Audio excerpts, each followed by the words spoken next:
자, 2013년도 3월 11일에 시행했던 1회 시험 문제가 되겠습니다. 자, 시험 문제 풀이 과정으로 들어가겠습니다. 자, 1번 청정소화약제의 농도와 관련된 용어 중 NOAEL의 의미는 되어 있습니다. NOAEL. 자, 이제 이 청정소화약제가 왜 나왔는지 좀 보게 되면,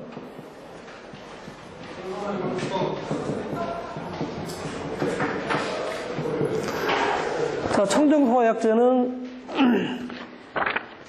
할로겐 화합물 소화약제가 있는데,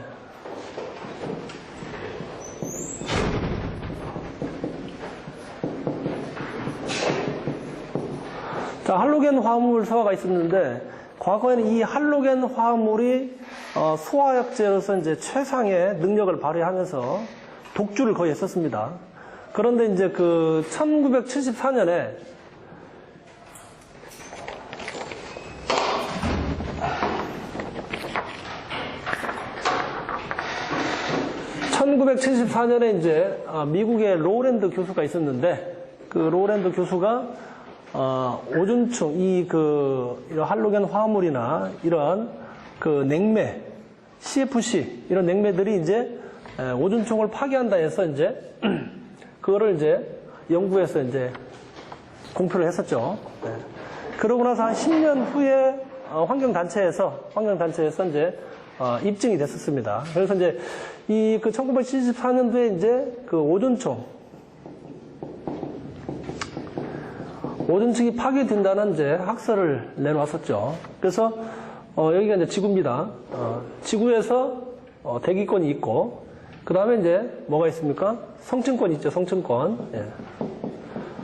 자, 성층권은 이제 지구 표면에서 한 40에서 50km 지점에 성층권이 있죠. 그 성층권이 있는데 그 층에 뭐가 있느냐? 이 층에 이제 오존층이 이렇게 자리 잡고 있습니다. 오존층이. 예. 성층권 내에 이제 오존층이 이렇게 자리 잡고 있는데, 이게 이제 오존층이죠. 예. 자, 오존층이 있음으로 인해서 이제 여기 위에서 태양이 열심히 빛나고 있습니다. 그 태양열하고 이제 여러 가지 이제 지구에 도달하는데, 태양에서 오는 그 자위선이 있죠. 자위선을 이제 오존층에서 차단을 해줍니다. 일정량을. 그 차단을 해주는데, 근데 이렇게 이제 오존층이 파괴되면 어떻게 됐습니까? 자위선이 직접 지구 표면에 도달하겠죠. 도달하게 되면 이제 여러 가지 이제 피부암이라든지 눈 쪽으로도 이제 백내장이라든지 이러한 여러 가지 현상들. 그 다음에 이제 식물이 이제 성장을 못하는 거죠. 여러 가지 이러한 제약 때문에 오존층이 파괴되게 되면 이제 여러 가지 문제가 발생된다. 그래서 이제 1974년도 이제 로랜드 교수가 발표를 하면서부터 이제 이러한 주범이 이제 오존층 파괴 주범이 염소입니다. 염소. 예.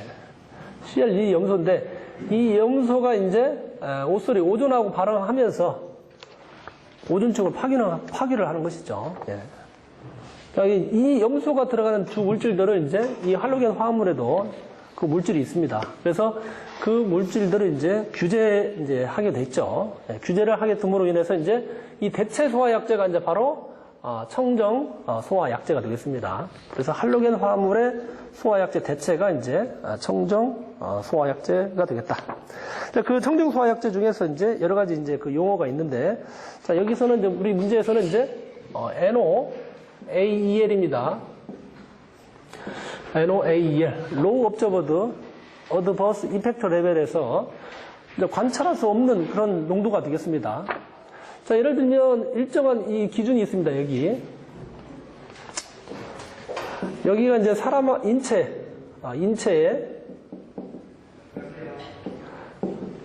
해로운 기준이 있다고 봤을 경우에 NOAEL 같은 것은 이제 농도를 이렇게 점차적으로 이렇게 농도를 늘립니다. 이렇게 농도를 늘렸을 때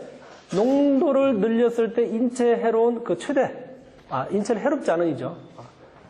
해로운 기준이죠. 그렇지. 네, 기준. 네. 인체에 해롭지 않는 최대 농도가 바로 NOAEL이 되겠습니다.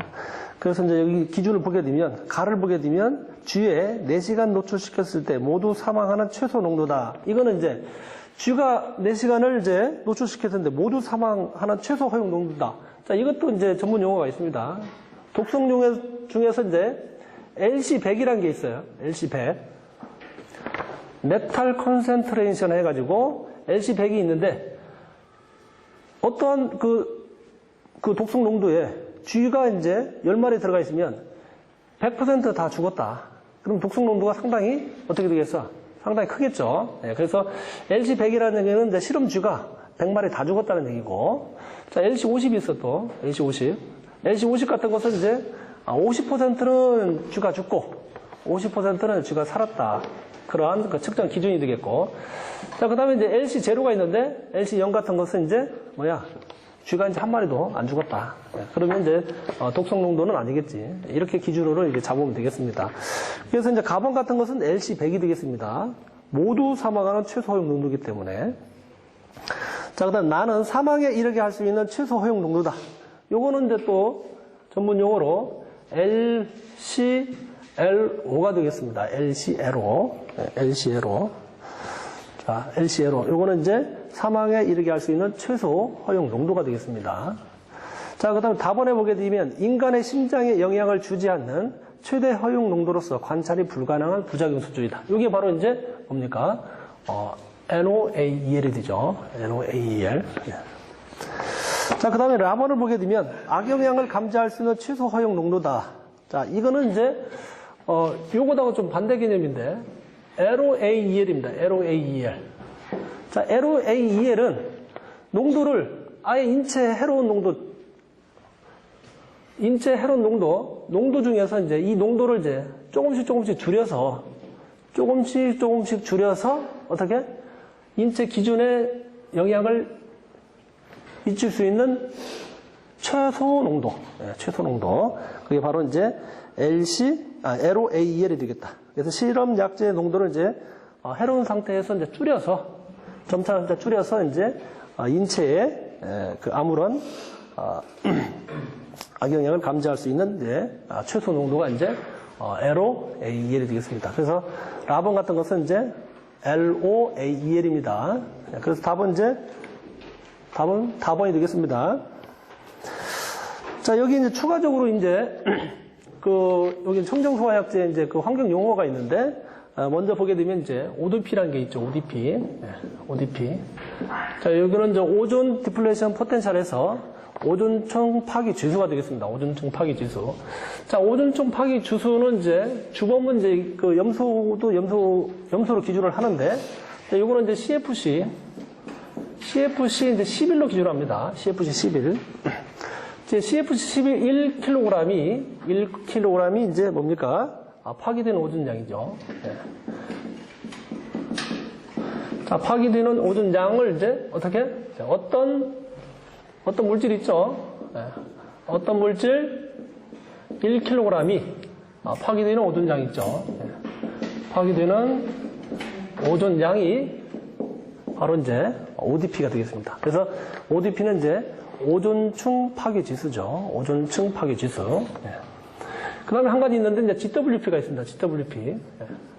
GWP는 이제 글로벌 워밍 포텐셜에서 지구 온난화 지수가 되겠습니다. 지구 온난화 지수. 네.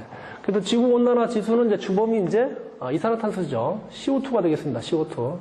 그래서 CO2 1kg이 뭡니까? 기여한 온난화 정도죠. 기여한 온난화 정도를 이제 어떻게? 어떤 물질 1kg이 이제 기여한 온난화 정도를 우리는 이제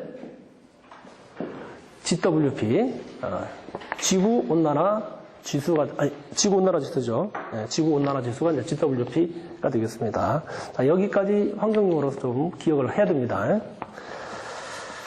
자, 그다음 두 번째, 연결 송수관의 송수구, 체크 밸브, 자동 배수 밸브의 설치 순서로 맞는 것은 되어 있습니다. 자, 이제 여기에서 2번 같은 경우는 이제 연결 송수관이죠. 연결 송수관. 예.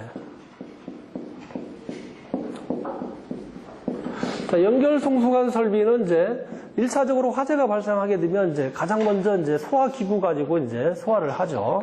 소화를 해서 이제 좀 확산이 되게 되면 불특정 다수인 거주자들이 이제 옥내 소화전을 가지고 이제 불을 끕니다. 불을 끄다가 더 확산이 되게 되면 이제 소방대가 이제 물론 이제 그 전에 소방대가 출동을 해서 불을 끌 수도 있고 이제 소방대가 이제 밖에서도 불을 끌 수도 있고 이제 안에서도 불을 끌 수가 있는데 이러한 이제 소방대원들이 이제 그 실제적으로 이제 안에서 소화 작업을 할 수 있는 그러한 소화 활동 설비 중에서 이제 연결 송수관 설비가 있습니다. 연결 송수관 설비. 자, 그래서 연결 송수관 설비에는 습식하고 이제 건식 두 가지가 있습니다. 습식과 건식. 예. 자, 습식하고 이제 건식이 있는데, 습식은 말 그대로 이제, 배관 안에 물이 다 차인 거고, 건식, 배관 안에 물이 다 비어 있다. 이렇게 생각을 하면 됩니다. 자, 예를 들면 이제 이렇게 바깥에 이제 연결 송수구가 있습니다. 연결 송수구. 연결 송수구에서 위로 쫙 올라가는데 이제 각 층에 이제 뭐가 있습니까? 이렇게 이제 방수구가 있을 거죠. 예, 방수구가 있습니다. 그 다음에 여기에 이제 옥상 탱크가 이렇게 연결이 돼서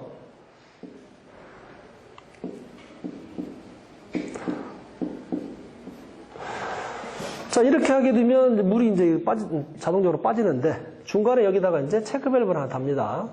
체크밸브는 이제 한쪽 방향으로만 물이 흐르는 것을 체크밸브라 했죠. 그래서 소방차가 여기다 이제 연결되겠죠. 예, 소방차가 이제 호스를 연결해서 이제 물을 보내게 되면 체크밸브가 이쪽으로만 물이 흐를 수 있게끔 이렇게 해주면 이제 되겠고, 그다음에 이제 여기 물에 의해서 이제 자동적으로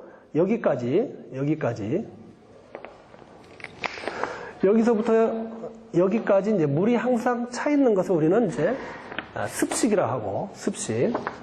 그 다음에 이제 이 건식 같은 경우는 이제 물이 없죠. 요것만 없는 겁니다. 여기까지. 그래서 이제 여기에 연결송수구가 이제 이렇게 각 층에 이제 방수구가 이렇게 설치되고, 여기도 마찬가지 이제 체크밸브가 이렇게 있죠. 이쪽으로 흐르게끔 되어 있는 것이 이제 체크밸브가 되겠습니다.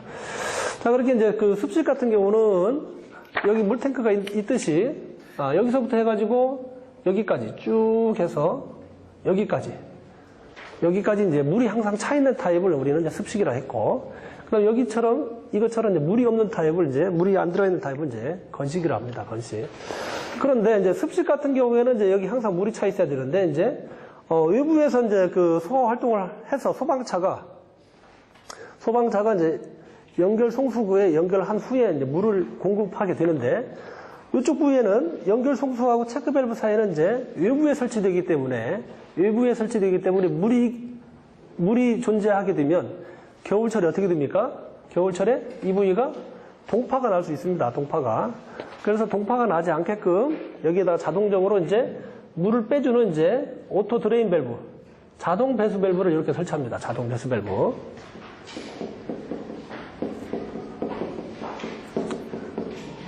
자동 배수 밸브를 이제 설치한다.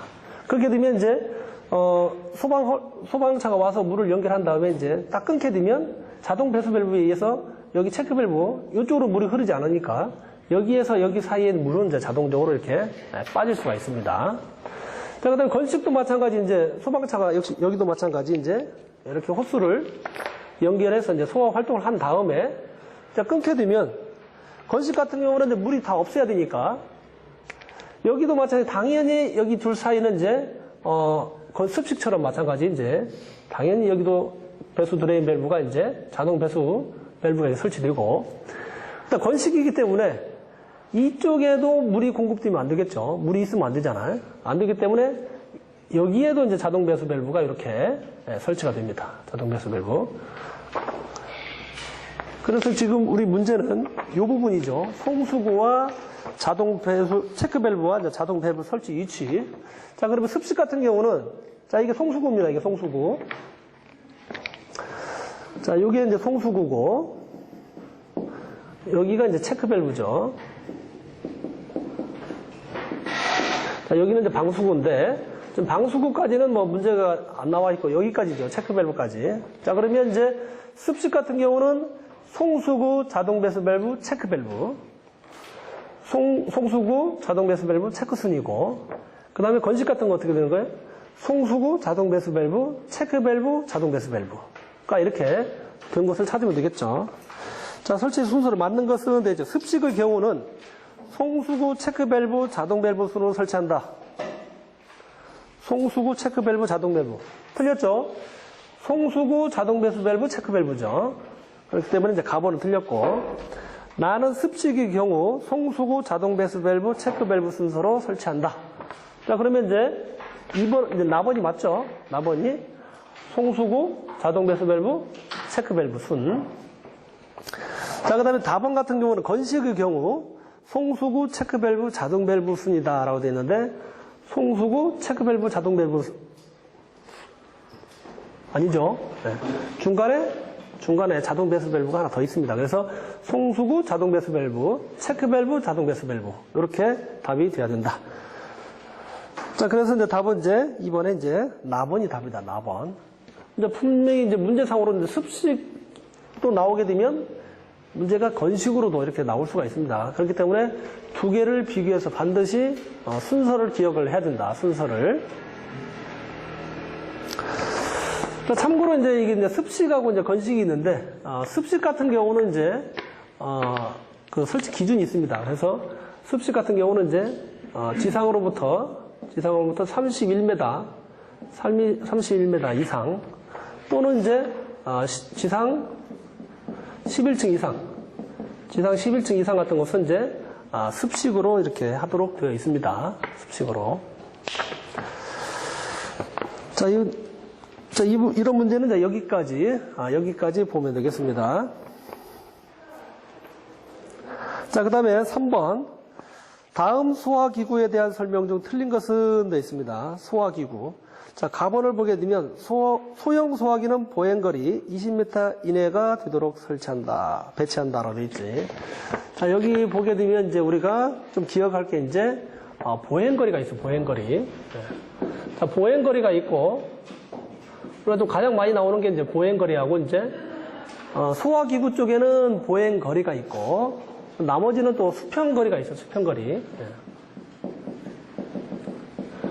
자, 수평거리는 우리가 쉽게 얘기하게 되면 이제 반경이라 생각하면 되고 반경. 그런데 보행거리는 어떤 거예요? 보행거리는 이제 예를 들면 이렇게 이제 이러한 기역자 형태의 꺾이는 형태의 이런 건물이 있을 경우에 보행거리라고 하게 되면 여기 사람이 이렇게 있지. 예, 사람이 있어서 직접 이렇게 걸어가서 사람이 이렇게 최단거리로 걸어가면 이런 식으로 걸어가겠지. 이런 식으로 이렇게. 이게 바로 이제 보행거리가 됩니다. 보행거리. 그럼 보행거리 지금 가번 같은 경우 소형 소화기는 보행거리로 이렇게 해서 여기까지가 이제 예를 들면 20m다. 20m다. 이내에 설치해야 된다. 이렇게 하게 되면 이제 기준이 맞지. 근데 참고로 이제 수평거리 같은 것은 어때? 수평거리 같은 것은 장애물 기준을 할 필요가 없습니다. 장애물 기준이 아니고. 예를 들면 여기를 했다. 자, 여기에서 예를 들면 수평거리 반경이다. 자, 이렇게 해서 이제 이렇게 그을 수 있겠죠. 자, 여기까지가 이제 수평거리가 되겠다. 그럼 거리가 이제 보행거리하고 수평거리는 차이가 납니다. 그래서 이제 이러한 소화기 같은 그 경우에는 거리를 표시할 때 반드시 보행거리를 표시하고 나머지는 옥내 소화전이나 오기 소화전, 그다음에 스프링클러 설비 같은 거, 그다음에 포소화 설비 이런 쪽에서는 이제 주로 이제 수평거리라는 용어가 많이 보이죠. 그래서 이제 보행거리하고 수평거리 설명을 좀 이해를 해야 된다. 자, 그다음에 이제 나를 보게 되면 대형 소화기는 보행거리 30m 이내가 되도록 배치한다. 자, 소형은 20m하고 이제 대형은 30m가 되겠습니다. 자, 그 다음에 답은 소화기구는 바닥으로부터 1.5m 이하 위치에 배치해야 한다. 맞죠? 그래서 소화기 같은 건 대부분 어디에 설치합니까? 바닥에 다 설치되어 있죠. 바닥에 다 설치되어 있는데 간혹 가다가 이제 바닥에 설치하지 않는 경우가 있습니다. 그때는 어떻게? 1.5m 이하에 설치해야 된다. 1.5m. 자, 그 다음에 이산화탄소 소화기구는 밀폐된 거실로서 바닥 면적이 20스퀘어미터 미만의 장소에 설치한다라고 되어 있는데, 자, 이산화탄소 같은 경우는 어떤 현상이 일어나면 자, 이산화탄소 소화 같은 경우는 이제, 작은 공간에 들어가게 되면 이제 질식 염려가 있죠. 질식 염려가 있습니다. 그래서 이산화탄소 같은 경우는 이제, 20스퀘어미터 이하의 같은 경우는 이제, 설치를 하면 안 된다. 왜? 질식할 수 있기 때문에. 질식 염려가 있기 때문에 그렇습니다. 자, 이것도 그렇고, 그 다음에 이제 그, 할로겐 화합물 소화 약제가 있는데, 할로겐 화합물, 소화기가 있습니다. 이것은 이제 그 2020년부터 이제 규제되기 때문에, 시험이 출제가 안 돼야 되는데, 어떻든 간에 아직도 지금 설치가 돼 있기 때문에, 이 할로겐 화합물 관련해서 시험 문제가 간혹가다 한두 문제씩 나옵니다. 제발 안 나왔으면 좋겠는데, 어떻든 간에 아직 나오고 있으니까 좀 기억을 같이 해야 되겠지. 할로겐 화합물이 이제 세 가지가 있는데, 세 가지.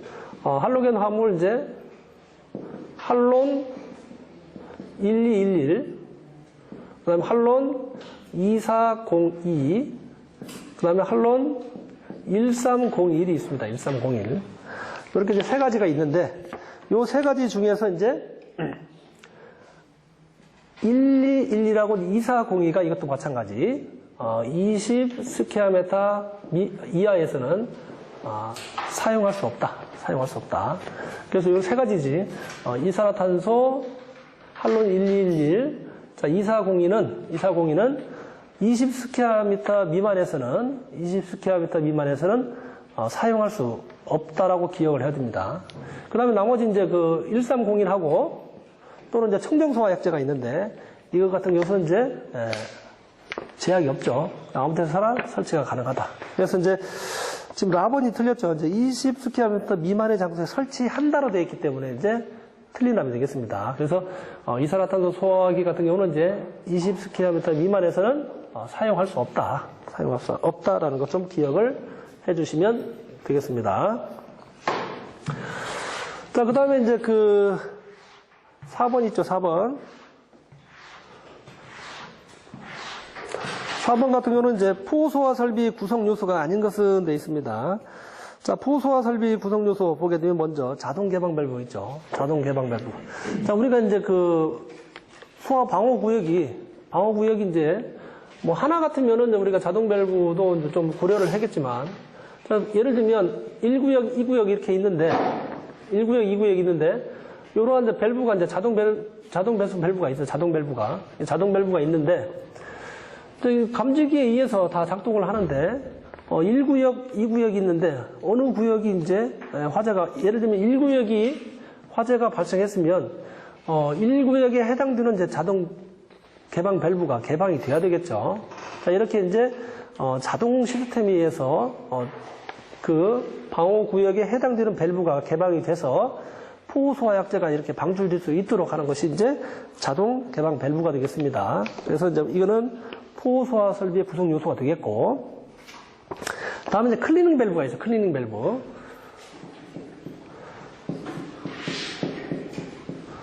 자, 클리닝 밸브가 있는데, 이 클리닝 밸브는 포소화 설비에서 사용되는 것이 아니고, 요거는 이제 분말 소화 설비. 예. 자, 분말 소화 설비에 사용되는 것이 이제 클리닝 밸브입니다. 자, 화재가 발생했습니다. 그래서 분말 소화 약제를 방출을 했는데 배관을 통해서 이제 분말 소화 약제가 이렇게 방출이 되겠죠. 그러면 이제 그 배관상에는 밸브도 있을 것이고, 이렇게 직선으로만 있는 것이 아니고 이제 이렇게 굴곡이 지연 부분도 있고. 자, 그렇다 보면 이제 어떻게 됩니까? 분말이기 때문에 고체이기 때문에 어때요? 가다가 이제 걸리는 곳이 있으면 이제 거기가 적층이 되겠지, 쌓이겠지. 그럼 쌓인 상태를 그대로 방치하게 되면 공기 중에 있는 수분하고 이렇게 결합을 해서 응고가 됩니다, 응고가. 그래서 나중에 이제 다시 재가동을 할 때 이제 그러한 그 응고된 분말 약제가 밸브나 배관 같은 것을 이제 폐쇄시킬 수가 있습니다. 그래서 반드시 분말 소화 약제를 이제 한번 뿌리고 나게 되면 가스로, 청소용 가스로 이렇게 다시 강하게 압력을 불어넣어서 청소를 하는데, 그러한 장치가 이제 클리닝 장치고 거기에 해당되는 밸브가 이제 클리닝 밸브가 되겠습니다. 자, 그 다음에 이제 그 포소화설비 혼합장치가 있습니다. 혼합장치. 자, 혼합장치는 이제 우리가 이제 포소화 원액하고 이제 물로 이제 혼합시켜서 혼합시키는 장치가 바로 이제 혼합장치죠. 그래서 물하고 이제 포소화 원액을 혼합을 해서 뭐를 발생합니까? 거품, 포를 발생하죠. 그 장치가 바로 이제 혼합장치가 되겠습니다. 그래서 혼합장치를 보게 되면 우리가 이제 그 네 가지가 있어요. 네 가지. 네 가지 상세한 설명은 다음 문제도 뭐 있으니까 그때 보기도 하고. 종류를 보게 되면 혼합장치가 이제 라인 프로포셔너가 있다. 라인 프로포셔너. 자, 프로포셔너 자체가 이렇게 한국말로 표현하게 되면 혼합장치죠. 혼합장치. 예, 그래서 라인 혼합장치 이렇게 보면 되겠지. 예. 다음에 이제 그 프레저 프로포셔너. 프레저 프로포셔너. 그 다음에 이제 프레저 사이드 프로포셔너. 그 다음에 마지막에 하나 펌프 프로포셔너. 이렇게 혼합장치는 네 가지가 있습니다. 네 가지. 예. 나중에 별도로 각각의 혼합장치는 이제 다음에 한번 설명할 기회가 있으니까 그때 설명을 드리도록 하겠습니다. 자, 그 다음에 라를 보게 되면 이제 고정포 방출구가 있죠. 예, 포 방출구가 되겠습니다. 그래서 고정포라는 것은 이제 이렇게 미리 픽스된 방출구를 이제 고정포 방출구로 한다. 그래서 여기에서 이제 틀린 답은 이제 클리닝 밸브. 클리닝 밸브는 이제 분말 소화약제에 해당되는 그러한 장치가 되겠습니다. 자, 다음 5번. 옥내 소화전 설비에서 가압송수 장치의 체절 운전 시 순환 배관의 설치에 따른 기준으로 맞는 것은 되어 있습니다. 자, 옥내 소화전이든 뭐 오기 소화전이든 스프링클러 설비든 가압송수 장치 펌프를 설치하는 부분에서는 반드시 뭐를 설치하게 되어 있습니까? 이렇게 이제 체절 운전 시에 이제 순환 배관을 설치하도록 되어 있습니다. 자, 예를 들면 이렇게 이제 그 물을 퍼 올려서 자, 펌프가 이제 물을 퍼 올리죠. 그래서 이제 옥내 소화전으로 공급되죠. 체크 밸브가 설치되고 이제 밸브가 설치되고 자, 여기에 이제 수격 방지가 설치된 다음에 이렇게 이제 물을 공급을 하죠. 그래서 이제 소방에서는 이 펌프를 이제 가압 송수 장치라고 이제 전문 용어를 쓰고 있습니다. 가압 송수 장치.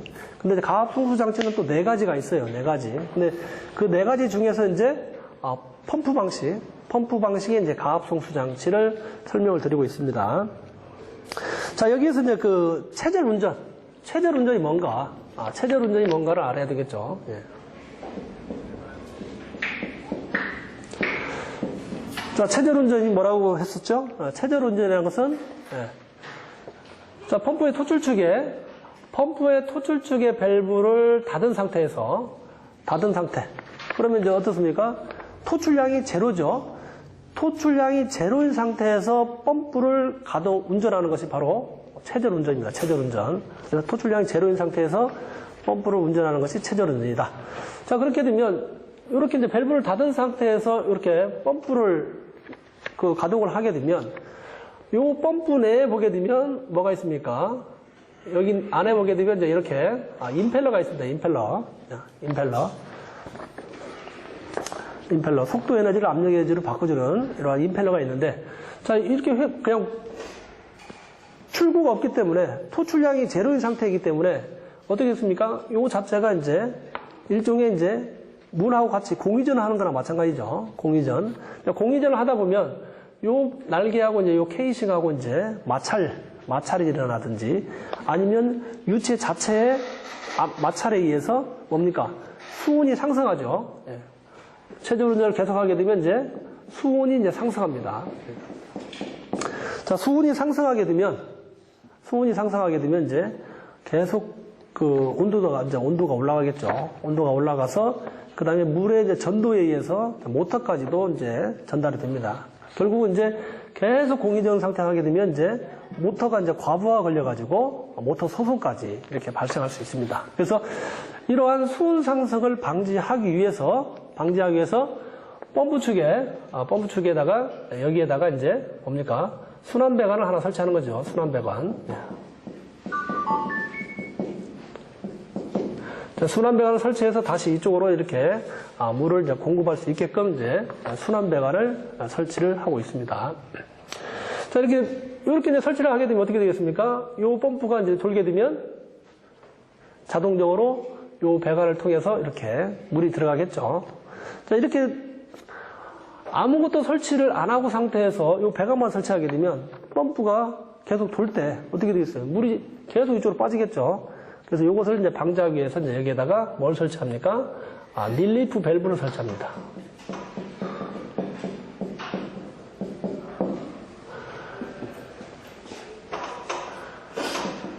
자, 릴리프 밸브를 설치합니다. 그래서 이제 릴리프 밸브는 이제 압력을 세팅을 해야 되겠죠. 압력 세팅을 하는데 이제 최저 운전 시의 토출 압력이 있습니다. 최저 운전 시의 토출 압력이 이제 보통 전격 토출 압력의 140%가 최저 운전 압력입니다. 그래서 전격 토출 압력의 140% 이하에서 이렇게 밸브가 열릴 수 있도록 하는 것이 이제 이 역할을 하는 것이 이제 릴리프 밸브죠.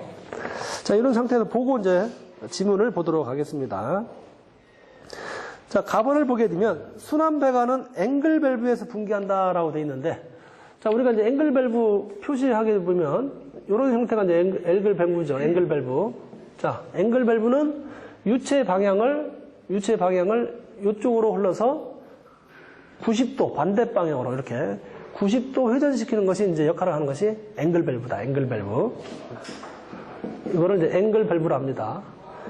일반적으로 밸브라는 것은 이렇게 이제 설치가 돼서 이쪽으로 들어왔으면 수평 방향으로 그대로 수평 방향으로 이렇게 전달시키죠. 그러나 앵글 밸브는 이제 방향을 90도 전환시킬 때 이렇게 들어와서 이쪽으로 물이 내려가게끔 이렇게 방향을 전환시킬 때 쓰는 것이 이제 앵글 밸브가 되겠다. 그런데 자, 우리 이제 그 국가 화재안전 기준 5기소 화전 이제 국가 화전 기준에 보게 되면 어디서 개방을 순환 배관을 설치하게끔 되냐면 여기 개폐 표시형 개폐 밸브 있죠. 개폐 표시형 개폐 밸브 이전에서 분기해서 이렇게 연결하게끔 되어 있습니다. 그래서 이제 앵글 밸브가 아니고 토출 쪽에 개폐 표시형 밸브 이전에서 밸브를 이전해서 순환 배관을 연결을 해야 된다. 자, 가번이 틀렸네. 가번. 맞는 것이니까 이제 가번은 틀렸고. 자, 그 다음에 분기 배관의 구경은 15mm 이상이어야 된다 했는데, 자, 순환 배관의 이제 구경은 이제 얼마입니까? 최소 20mm 이하입니다. 20mm 이상. 20mm 이상이 되겠다. 그래서 순환 배관 최소 구경은 이제 20mm 이상. 자, 15mm 이상이기 때문에 틀렸고. 답은 최저 압력 미만에서 개방되는 릴리프 밸브를 설치하여야 한다라고 되어 있지. 최저. 방금 설명드린 대로 릴리프 밸브를 설치를 해야 된다. 최저 압력에서. 최저 압력은 이제 보통 이제 전격 토출 압력의 140%, 전격 토출 압력의 140%가 최저 압력입니다. 그래서 140% 미만에서 이렇게 운전될 수 있도록 이렇게 세팅을 해야 된다.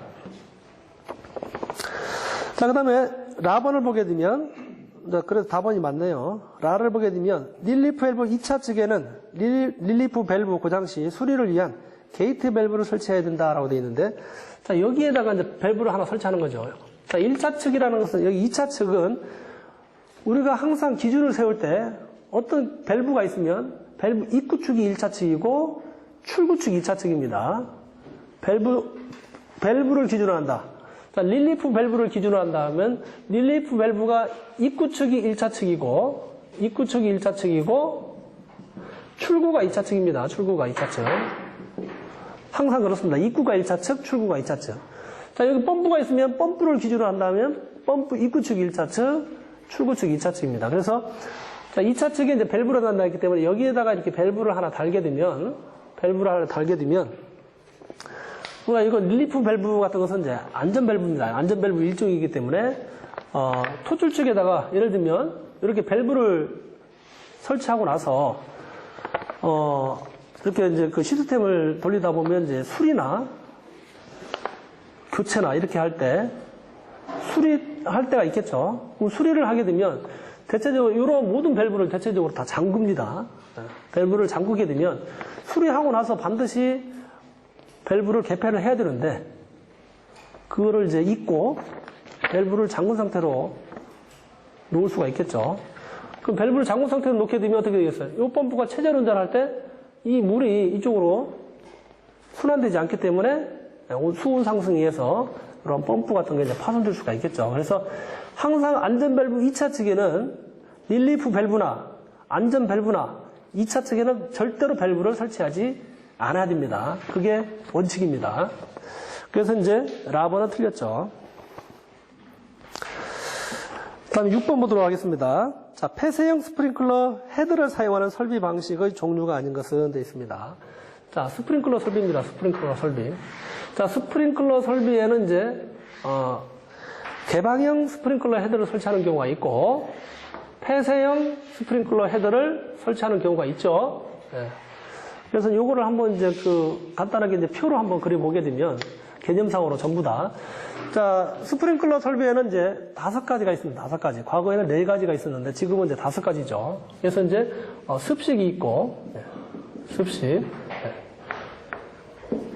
자, 그 다음에 이제 건식 있죠. 건식. 그 다음에 이제 준비작동식. 부합식. 네. 부합식. 네. 그 다음에 하나 더 있는 게 이제 뭐가 있습니까? 일제, 살수식. 자, 요렇게 이제 5가지가 있습니다. 5가지. 네. 자, 먼저 이제 그 개념도를 간단하게 보게 되면, 개념도를 보게 되면 이제 뭐 밑에 펌프 가압송수 장치 그 부분부터 보는 게 아니고, 알람 밸브, 유수 검지 장치부터 보도록 하겠습니다. 자, 유수 검지 장치가 이제 습식은 이제 알람 밸브가 이렇게 설치되죠. 예. 자, 알람 밸브, 이렇게 이제 밸브가 이제 2차 측의 밸브고, 여기에 이제 헤드가 이제 뭐가 달립니까? 이렇게 폐쇄형 헤드가 달린 것이 이제 습식이죠, 습식. 그래서 습식은 이제, 자, 여기 유수 검지 장치를 보게 되면, 자, 유수 검지 장치를 보게 되면 이제 요거죠, 요거. 습식은 이제 알람 밸브죠, 알람 밸브.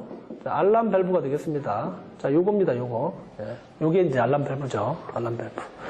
자, 그 다음 습식 같은 경우는 이제 헤드가 있죠, 헤드. 자, 헤드는 요거죠, 요거. 폐쇄형이 되겠습니다, 폐쇄형. 예. 폐쇄형 스프링클러 헤드가 설치된다. 예. 요게 이제 폐쇄형 헤드가 되죠. 자, 그 다음에 이제 가압수의 이제, 유수검지 장치의 이제 1차 측과 2차 측을 보게 되면, 자, 유수검지 장치 1차 측, 2차 측이라 했습니다. 자, 유수검지 장치의 1차 측하고 이제, 2차 측이 있는데, 자, 1차 측과 2차 측에 뭐가 들어가 있는지를 물어보는 그 내용이 되겠죠. 그래서 요게 이제 1차 측은 입구라 있습니다, 이게. 이쪽이 1차 측이고 이쪽이 2차 측이죠. 그래서 이제 습식 같은 경우는 습식, 물이 다 차 있다 해서 1차 측도 가압수가 들어가 있고 2차 측도 가압수가 들어가 있는 것이 이제 습식 스프링클러죠. 습식 스프링클러. 자, 이렇게 되겠고. 그 다음에 여기 이제 감지기 유무를 보게 되면 감지기. 자, 요거는 이제, 습식 같은 경우는 화재가 이렇게 발생했습니다. 화재가 발생하게 되면 이 스프링클러가 헤드가 감지를 해서 물을 방사하는 방법이 이제, 습식이죠, 습식. 그래서 이제, 습식 같은 것은 감지기가 없죠. 감지기가 없는 타입이 이제 습식이 되겠습니다.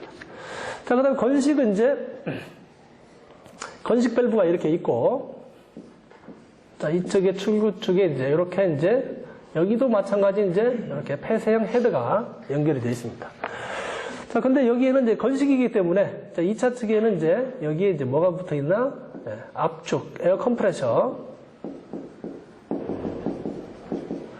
공기 압축기가 들어있습니다. 공기 압축기, 에어 컴프레셔. 공기 압축기가 설치됐습니다. 그래서 자, 유수 검지 장치는 이제 건식 같은 것은 이제 건식 밸브죠. 네, 건식 밸브가 되겠습니다. 자, 영어로 하게 되면 드라이 밸브. 요게 이제 건식 밸브죠. 그 다음에 이제 헤드는 건식도 마찬가지. 이것도 마찬가지 이제 폐쇄형 폐쇄형 스프링클러를 쓴다. 자, 그 다음에 이제 그 유수검지 장치 1차 측하고 2차 측, 이거는 가압수가 들어가고, 자, 2차 측에는 이제 압축 공기가 들어갑니다. 압축 공기. 압축 공기. 예. 그래서 입구 축이 1차 측, 항상 출구 측이, 유수검지 장치 출구 측이 2차 측이라 했죠. 자, 이렇게 보시면 됩니다. 자, 그 다음에 이제 그 건식 같은 경우도 마찬가지, 헤드 감지를, 얘가 감지하죠. 이 화재가 발생했을 때 이제 헤드가 감지하기 때문에 이것도 마찬가지 감지기는 없습니다. 감지기는 없다. 다음에 준비작동식. 준비작동식 같은 경우는 여기에 이제 유수검지 장치가 이제 프리 액션 밸브가 들어가죠. 자, 이렇게 이제 밸브가 들어가고 여기도 마찬가지 밸브에다가 이제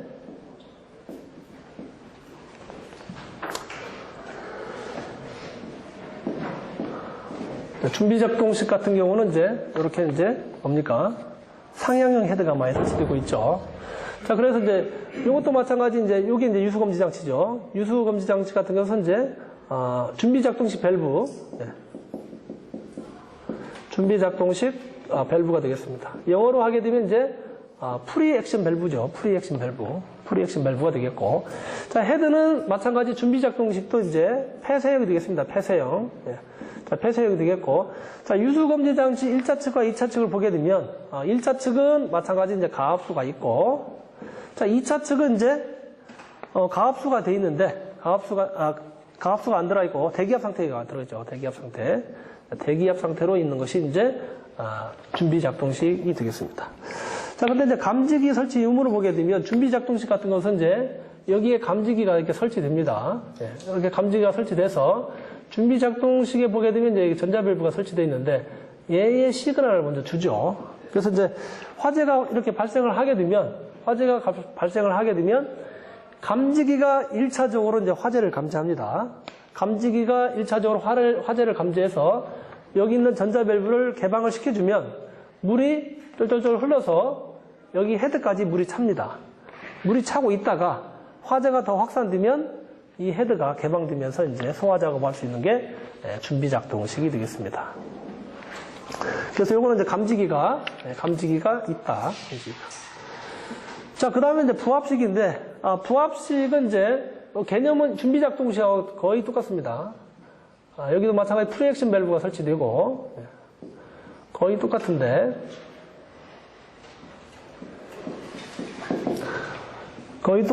이제, 부합식이기 때문에, 여기 프리액션 밸브 2차 측, 프리액션 밸브 2차 측이 이제, 부합을 유지해야 됩니다. 그렇기 때문에 이제, 부합을 유지하기 위해서 여기에 무슨 펌프가 설치되는데 진공 펌프가 설치됩니다. 진공 펌프. 예. 진공 펌프가 설치돼서 항상 압력이 이제 부합으로 유지시켜 줍니다.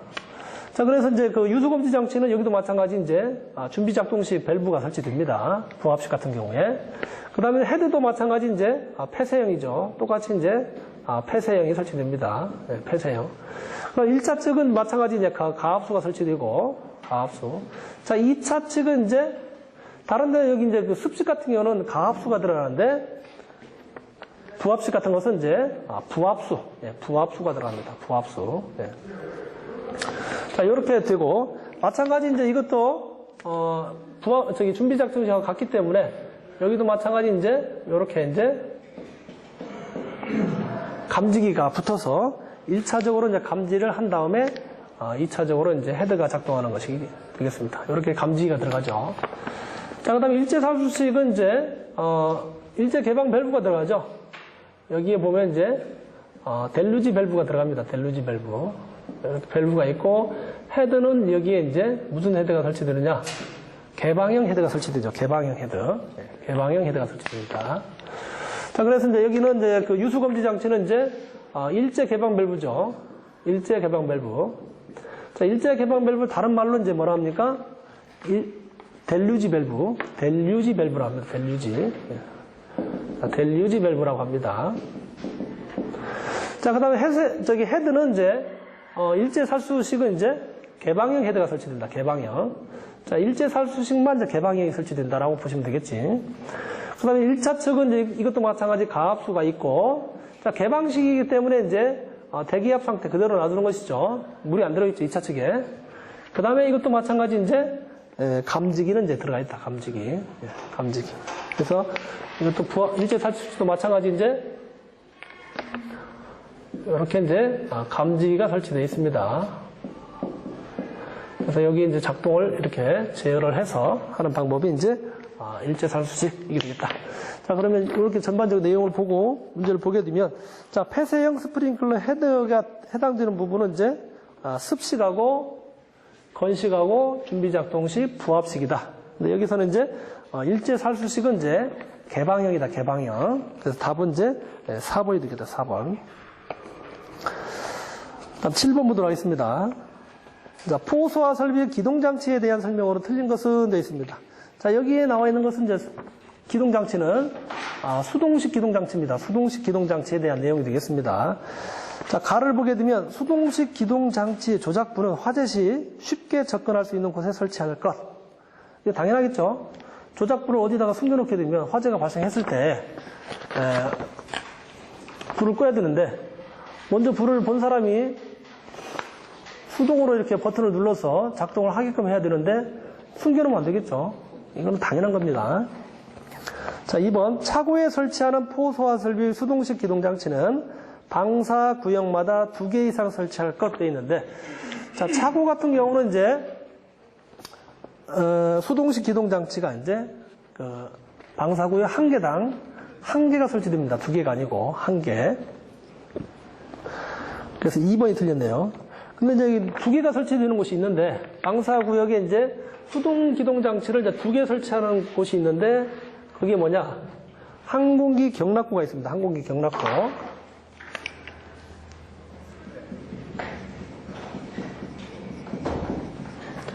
자, 항공기 경락구에는 이제 수동식 기동장치가 이제 몇 개 들어간다? 네, 여기는 이제 2개가 들어갑니다. 2개. 자, 2개를 설치합니다.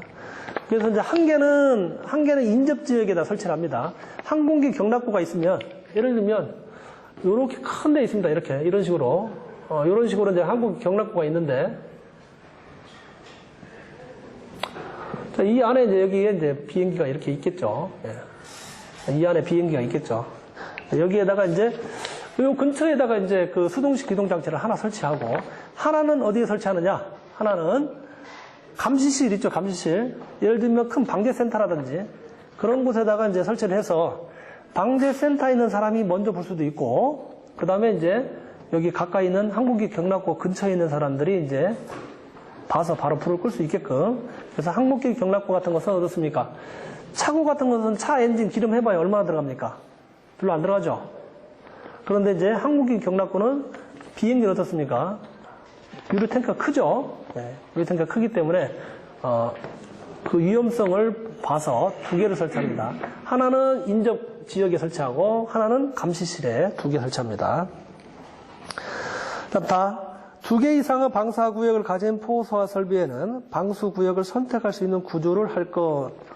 당연히 이거 2개 해야 되겠죠. 그래서 방사 구역이 2개면 선택 밸브도 2개 있어야 되고, 방사 구역이 3개면 선택 밸브도 3개가 있어야 됩니다. 그래서 각 구역이 이제 예를 들면 1구역이 화재가 발생하면 1구역의 선택 밸브를 개방시켜서 이렇게 화재를 진압할 수 있게끔 해야 된다. 다음 라, 호수 접결구에는 가까운 곳의 보기 쉬운 곳에 접결구라고 표시한 표지를 설치할까? 자, 이렇게 소방 대상물에는 각각의 이름을 다 표시할 수 있게끔 해놨습니다.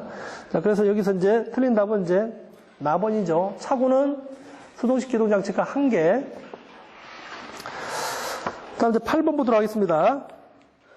자, 표준형 스프링클러 헤드보다 기류 온도 및 기류 속도가 조기에 반응하여 일정 규모 이내의 레크식 창고를 보호하기 위하여 설치한 헤드로 적합한 것은 되어 있습니다. 자, 여기 조기 반응이 되어 있죠. 조기 반응. 자, 결국은 뭡니까?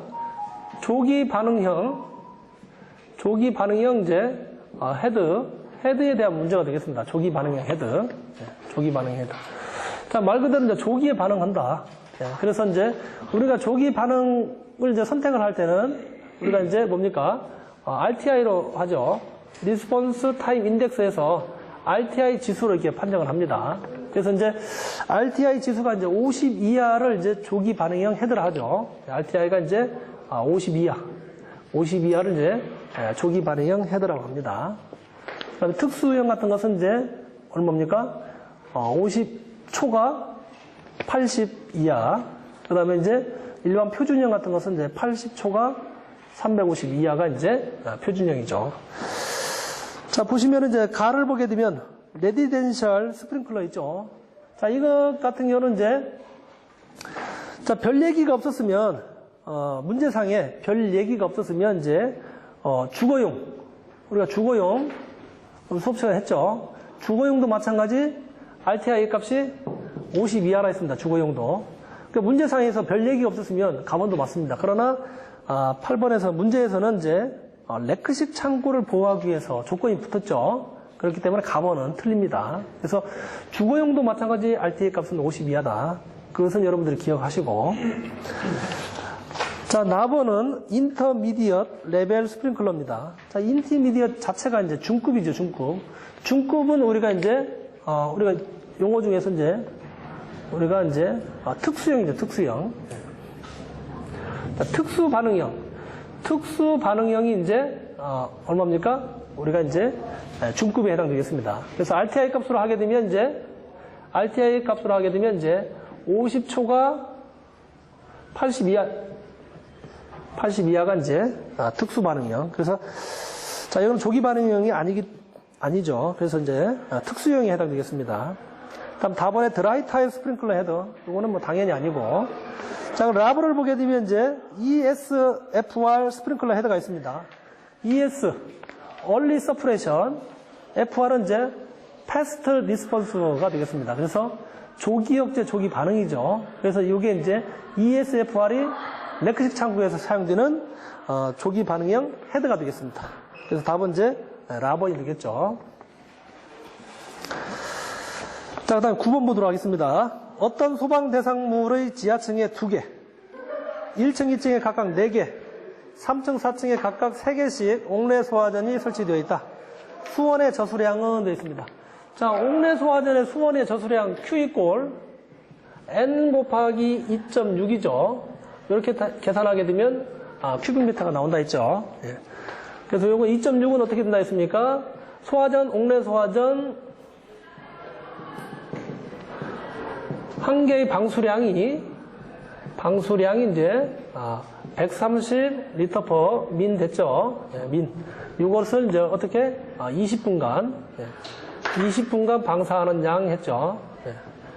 그렇게 하게 되면 이제 이거 계산하게 되면 2600 리터가 나오죠. 2600 리터. 자, 이거는 단위가 이제 큐빅미터이기 때문에 이제 곱하기 1 큐빅미터는 얼마입니까? 1000리터죠. 네, 1000리터. 자, 이렇게 이제 약분을 하게 되면 이제 2.6 여기서 큐빅미터가 나오죠. 그래서 이제 2.6이 되겠습니다. 그래서 자, 이거는 옥내 소화전의 이제 옥내 소화전 수죠. 옥내 소화전 수인데 얘는 최대 맥스, 최대 5개까지, 5개. 5개 이상 되더라도 이제, 뭐 10개다 하더라도 이제 5개만 계산한다 했죠. 자, 문제에서는, 자, 보게 되면 지하층이 1개고, 자, 2층에 4개가 돼 있죠. 그 다음에 3, 4층에 3개니까, 가장 많은 층이 어디입니까? 2층, 4층이니까, 문제를 이제 4개를 적용시키면 되죠. 여기에다가 이제 4를 곱하면 되죠. 4. 그래서 4 곱하기 2.6 하게 되면 이제 얼마입니까? 계산하게 되면 4, 6에 24. 10.4톤입니까? 네. 10.4톤이죠. 네. 이렇게 답이 나오죠. 네. 이것들은 반드시 옥내 소화전 수량 같은 건 반드시 암기를 해야 되고 2.6 어떻게 나왔는지 반드시 기억을 해야 된다. 자, 그다음 10번 제연 설비에 설치되는 다음 기기 중 자동화재 감지기와 연동되지 않아도 되는 것은 되어 있습니다. 자, 여기 보게 되면 이제 그 가동식의 벽이 있는데, 가동식의 벽. 자, 제연 설비를 보게 되면, 그 실내에 보게 되면, 이렇게 바닥이 있고, 여기 천정부에, 요 지역이 좀 그 제연 구역이 크다 싶을 때는, 이렇게 반으로 이렇게 딱 자르면 이제 제연 구역이 확실하게 명확해지죠. 자, 요 구역하고 요 구역이 명확하게 되는데, 자, 이렇게 제형 구역을 이렇게 딱 자르지 않고 제연 경계벽을 두는 경우가 있습니다. 제연 경계벽.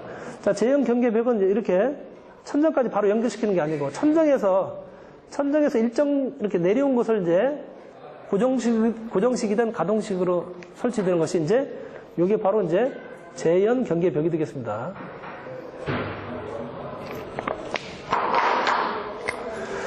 자, 이게 제연 경계벽인데 제연 경계벽에는 자, 고정식하고 가동식이 있습니다. 가동식.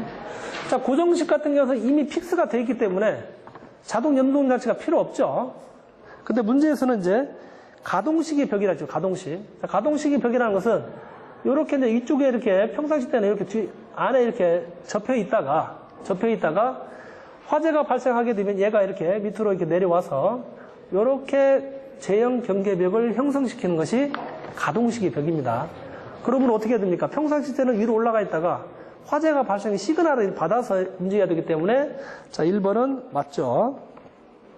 자, 2번은 이제 댐퍼가 있습니다. 댐퍼. 자, 댐퍼는 이제 예를 들면 이렇게 닥트가 있습니다. 닥트가. 이렇게 닥트가 있는데 이쪽에도 이렇게 이제 공급을 하는 경우가 있겠죠. 자, 예를 들면 이제 배출기로 볼 때 공기를 이렇게 빼낸다고 볼 때 빼놓는다고 볼 때 여기 아무것도 설치 안 하게 되면 이 두 실을 다 공기를 빼내갈 수 있겠죠. 근데 여기다가 이제 이렇게 이제 댐퍼를 설치하게 되면 자, 댐퍼는 이제 우리 이제 배관 쪽에서 얘기하게 되면 밸브하고 똑같은 역할을 합니다. 그래서 이 댐퍼는 이제 차단시키거나 이렇게 이제 열어주는 역할을 하는 것이 이제 댐퍼죠. 그래서 화재가 발생했을 때, 자, 이쪽에 화재가 발생했다. 자, A라는 실에 화재가 발생을 하게 되면, A라는 실에 화재가 발생하게 되면, 요 댐퍼는 닫히고, 요 공기를 이렇게 연기를 뽑을 수 있게끔 해야 되겠죠. 자, 그러면 시그널에 의해서 요게 열리든지 요게 닫히든지 이렇게 시그널을 줘야 되겠죠. 그래서 이제 댐퍼도 마찬가지 화재 감지기 신호가 들어가야 된다. 자, 분배기 있습니다. 분배기. 자, 분배기 같은 것은 이제 이게 공기를 분배시키는 역할이기 때문에 분배기는 이제 필요 없죠. 다음 배출기.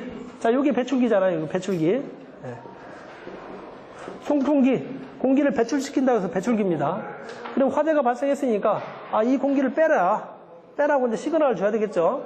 그래서 송풍기가 이제 작동할 수 있게끔 이렇게 이제 답이 라번도 마찬가지 자동 화재 감지기에서 이제 배출이 되도록 해야 되겠습니다. 그래서 틀린 답은 이제 답은 분배기가 되겠습니다. 자, 다음 시간에 11번 풀어보도록 하겠습니다.